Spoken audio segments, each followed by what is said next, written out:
శుభాంగాయ మంగళాయ మహోజసే సింహశైల నివాసాయ శ్రీ నృసింహాయ మంగళం. శ్రీ శ్రీ శ్రీ వరాహలక్ష్మీ నృసింహస్వామి వారి సన్నిధానంలో చైత్ర శుద్ధ అష్టమి శనివారం ఆర్ద్ర నక్షత్రం ఏప్రిల్ 5వ తారీఖు యథావిధిగా 4 గంటల నుంచి 4:30 గంటల వరకు సుప్రభాత సేవ. సుప్రభాత సేవలో భాగస్వాములు కాగోరు వారు దానికి తగిన రుసుము చెల్లించి సంప్రదాయ వస్త్రధారణతో పరిమిత సంఖ్యలో భాగస్వాములు కావచ్చు. 4:30 గంటల నుంచి 6:30 గంటల వరకు ప్రాతరారాధన.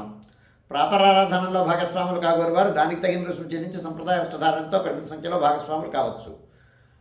ప్రాతరారాధనలో భాగంగా నిత్యవేద పారాయణం, ఉపనిషత్ పారాయణం, దివ్యప్రబంధ సేవాకారం, అనంతరం ధూపసేవ సమయంలో చతుర్వేద పారాయణం, శ్రీరామాయణం, భారతం, భాగవతం, విష్ణు పురాణం, క్షేత్ర మహాత్మ్యం, వరాహ పురాణం, శ్రీభాష్యం, భగవద్ విషయం మొదలైన గ్రంథాలన్నీ పారాయణం చేయడానికి ఉపక్రమిస్తారు.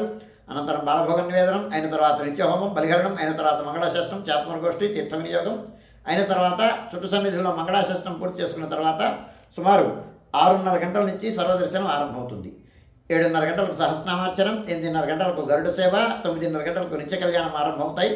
ఆయా సేవల్లో భాగస్వాములు కాగోరు వారు ఆయా సేవలకు తగిన రుసుము చెల్లించి సంప్రదాయ వస్త్రధారణతో పరిమిత సంఖ్యలో భాగస్వాములు కావచ్చు. 11:30 గంటల నుంచి 12:15 గంటల వరకు రాజభోగ నివేదనం, మహానివేదనం. ఈ సమయంలో భక్తుల యొక్క దర్శనములు నిలుపుదల చేయడం జరుగుతుంది.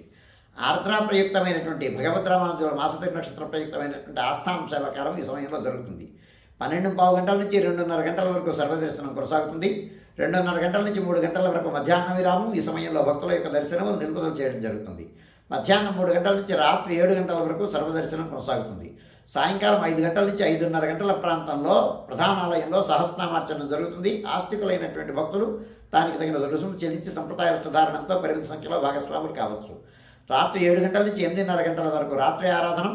రాత్రి ఆరాధనలో భాగస్వాములు కాగోరు వారు దానికి తగిన రుసుము చెల్లించి సంప్రదాయ వస్త్రధారణంతో పరిమిత సంఖ్యలో భాగస్వాములు కావచ్చు. రాత్రి 8:30 గంటల నుంచి 9 గంటల వరకు సర్వదర్శనం, 9 గంటలకు ఏకాంత సేవ కవాటం ధనంతో ఈనాటి కార్యక్రమం సుసంపన్నమవుతుంది.